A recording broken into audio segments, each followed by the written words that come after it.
One of the Islamic State Group's most notorious recruits was former Oxford schoolboy Jack Letts. He agreed to speak to us in October last year. Only now that his parents' trial is over can the interview be broadcast. He said he wasn't speaking under duress and he wanted to come clean about his membership of IS. I asked him if he'd betrayed his country. What were you? Were you a traitor or were you a collaborator? So that's the question I'm asking you. A traitor to Britain, yani. You mean a traitor to Britain? It's the first time I heard that term in a long time. I know I was definitely an enemy of Britain. I have no doubts about this. I haven't tried to make myself innocent. I did what I did. I made a big mistake.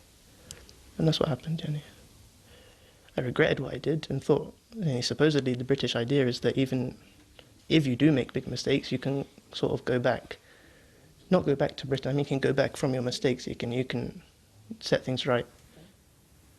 Did they ever ask you to put on a suicide vest? They don't ask you, but they encourage you in a sort of indirect way. I used to want to at one point, believe it or not. I now think it's actually haram. It's the first time I actually say this here, but I might as well tell the truth.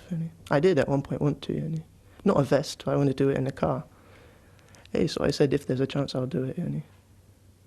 I didn't say it and I didn't request to do it, but at the same time it was obvious that I made it obvious to him that if there was a battle, I'm ready. This is one of the places where Jack Letts lived in Syria. He loved Raqqa to begin with. He says he fought on the front lines.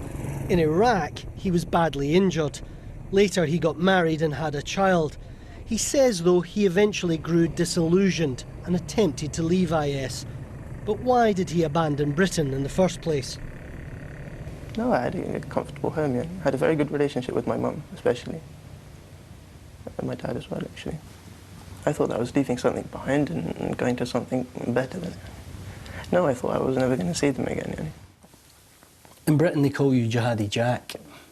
While you've been away, there have been the attacks in Manchester, the London Bridge attacks, there have been attacks in Paris.